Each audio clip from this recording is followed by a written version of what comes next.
जय हिंद दोस्तों, स्वागत करते हैं आपको एक नए वीडियो में। और आज के वीडियो में मैं आपको बताऊंगा कि भारतीय रेलवे 2 नई नियमित ट्रेन का संचालन करने जा रही है। तो इस वीडियो के अंदर मैं आपको बताऊंगा कि वो नियमित ट्रेन का संचालन आपको किस रूट पर देखने को मिलने वाले हैं और कब से इस ट्रेन का संचालन भारतीय रेलवे करने वाली है। किन लोगों को नियमित ट्रेन का सौगात भारतीय रेलवे ने दी है, क्योंकि ये स्पेशल ट्रेनों का तो संचालन भारतीय रेलवे फेस्टिवल सीजन में हर रूट से करती है, लेकिन उन ट्रेनों की लॉन्चिंग भारतीय रेलवे करती है, लेकिन कुछ ही दिनों के बाद फेस्टिवल सीजन खत्म होते ही उस ट्रेनों की आवाजाही भारतीय रेलवे बंद कर देती है। लेकिन नियमित ट्रेनों का संचालन किसी भी रूट पर अगर भारतीय रेलवे करती है तो उस ट्रेन का संचालन आपको लगातार देखने को मिलते हैं, जिससे लोगों को काफी ज्यादा सुविधा नियमित ट्रेनों से मिलती है। साथ में स्पेशल ट्रेनों का संचालन जिन भी रूटों पर भारतीय रेलवे करती है तो लोगों को कुछ ही दिनों के लिए उस ट्रेन से सहूलियत मिलती है, लेकिन नियमित ट्रेनों का संचालन कम रूटों पर रेलवे करती है। जिन रूटों पर ज्यादा डिमांड को देखते हुए भारतीय रेलवे नियमित ट्रेनों का संचालन करती है, तो आज मैं आपको ऐसे ही एक रूट के बारे में बताने वाला हूं, जिस रूट के लिए भारतीय रेलवे अब 2 नियमित ट्रेनों का संचालन करने जा रही है, जो कि एक उत्तर प्रदेश से इस ट्रेन का संचालन होने वाले हैं तो दूसरा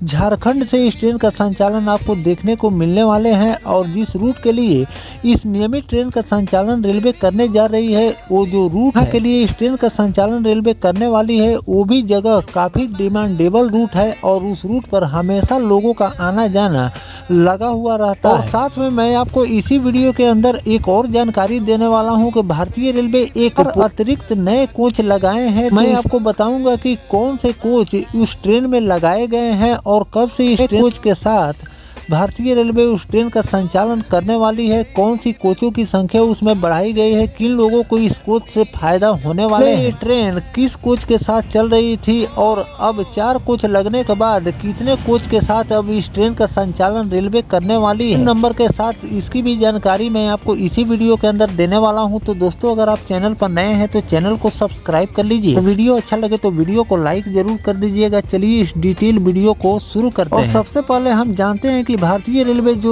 2 नई नियमित ट्रेनों का संचालन करने जा रही है तो किस रूट पर आपको देखने को मिलेगी। तो दोस्तों, हिंद महासागर पर पंबन रेल बनने के बाद ट्रेनों के चलाने का रास्ता अब साफ हो गया है। फरवरी में प्रधानमंत्री नरेंद्र मोदी इस नए पुल का उद्घाटन भी करने वाले हैं। 110 साल पुराने पुल पर अब बंद है ट्रेनों का संचालन। गोरखपुर से जल्द ही रामेश्वर के लिए नई ट्रेन सेवा भारतीय रेलवे शुरू करने वाली है। हिंद महासागर पर बना पंबन रेल पुल तैयार हो जाने से अब पूर्वोत्तर रेलवे समेत पूर्व देश से ट्रेनों के चलाने का रास्ता साफ हो गया है। रेलवे ने सभी ज्योतिर्लिंग को रेल सेवा से आपस में जोड़ने की योजना बना रही है। इसी क्रम में पूर्वोत्तर रेलवे से भी सीधे रामेश्वरम तक ट्रेन चलाने की तैयारी है। गोरखपुर से वाराणसी और देवघर से बाबा धाम से वाराणसी होते हुए रामेश्वर तक ट्रेन चलाई जाएगी। इसके लिए तैयारियां चल रही है। फरवरी में इसका उद्घाटन हमारे देश के प्रधानमंत्री श्री नरेंद्र मोदी जी करने वाले हैं। तमिलनाडु के रामनाथपुरम जिले में चारों धाम में से एक और ज्योतिर्लिंग रामेश्वरम जाने के लिए हिंद महासागर में 110 साल पहले बने पुल को 2 साल पहले बंद कर दिया गया। अंग्रेजों के जमाने में 1914 में बने पुराने पुल के पिलर में दरार दिखने के बाद 2 साल पहले ट्रेनों का आवागमन इस पुल पर बंद कर दिया गया था। इसके चलते ट्रेन अब मंडपम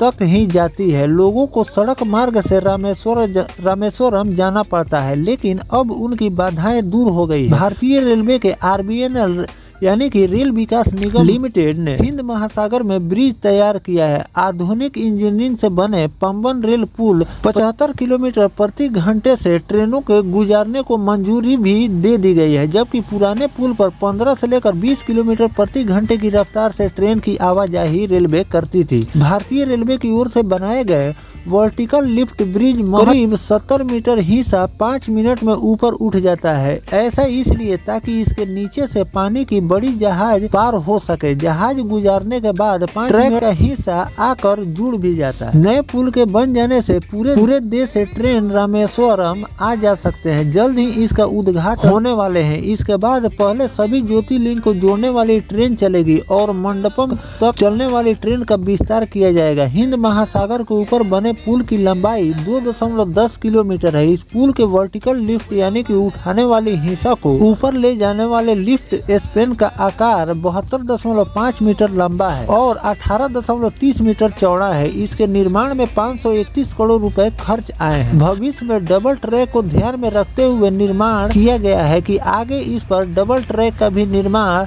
आगे चलकर किया जा सके। तो इस तरह से भारतीय रेलवे इस पुल को बहुत जल्द ओपन करने वाली है। इसकी अगर ओपन की तारीख बताएं तो फरवरी महीने में भारतीय रेलवे को करनी थी, लेकिन महाकुंभ में रेलवे इधर फंसी हुई है। महाकुंभ के दौरान यहाँ पर ट्रेनों की आवाजाही लगातार रेलवे को बढ़ानी पड़ रही है, कुछ ट्रेनों को कैंसिल करनी पड़ रही है। तो सभी जो रेल कर्मचारी है सभी लोग इसी में लगे हुए हैं। साथ में प्रधानमंत्री विदेश के दौरे पर है, इसीलिए फरवरी महीने में इसकी उद्घाटन की तारीख घोषित की गई थी, लेकिन हो सकता है कि फरवरी महीने में भी इसका उद्घाटन हो जाए, नहीं तो आपको मार्च महीने में इस पुल की ओपनिंग आपको देखने को मिलेंगी। जैसे ही पुल की ओपनिंग होगी वैसे ही इस पर आपको झारखंड से एक नियमित ट्रेन का संचालन और साथ में गोरखपुर से भी एक ट्रेन का संचालन आपको रामेश्वरम के लिए देखने को मिलने वाले हैं। फिलहाल इसकी जानकारी रेलवे द्वारा जारी कर दी गई है कि इस दोनों रूट से आपको 2 नियमित ट्रेनों का संचालन देखने को मिलने वाले हैं।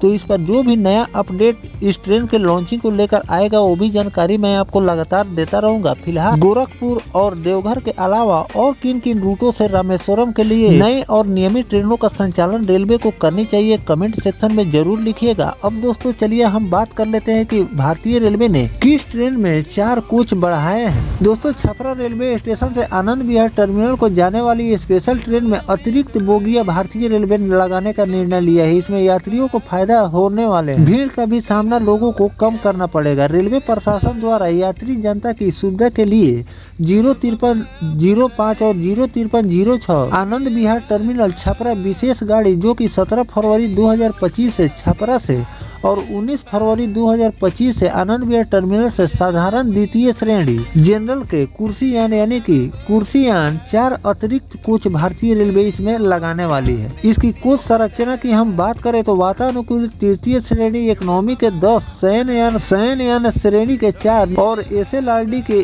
1 समान द्वितीय श्रेणी कुर्सीयान के 4 कोच सहित कुल 20 अत्याधुनिक LHB कोच के साथ अब इस ट्रेन का संचालन भारतीय रेलवे करने वाली। फिलहाल इस ट्रेन में भारतीय रेलवे ने 4 कुर्सीयान के कोच लगाए हैं, जिससे अब लोगों को काफी ज्यादा इस ट्रेन से सफर करने में आनंद मिलेंगे, क्योंकि इस ट्रेन का संचालन आनंद विहार टर्मिनल छपरा के बीच भारतीय रेलवे कर रही है, जिसका ट्रेन नंबर भी मैंने आपको बता दिया है कि 05305 और 05306 एक स्पेशल ट्रेनों का संचालन भारतीय रेलवे कर रही है। यात्री भीड़ को देखते हुए भारतीय रेलवे लगातार स्पेशल ट्रेनों का संचालन अलग अलग रूटों से करती रहती है। साथ में इसके फेरे भी रेलवे बढ़ाती जा रही है और साथ में अगर इस ट्रेन की ज्यादा डिमांड को देखते हुए इसमें कोचों की संख्या भी रेलवे बढ़ाती जा रही है। इसलिए कि जनरल कोच की अगर हम बात करें तो जनरल कोच में हमेशा आपको मारामारी देखने को मिलते हैं, साथ में स्लीपर कोच में भी आपको मारामारी देखने को मिल जाते हैं फेस्टिवल सीजन में।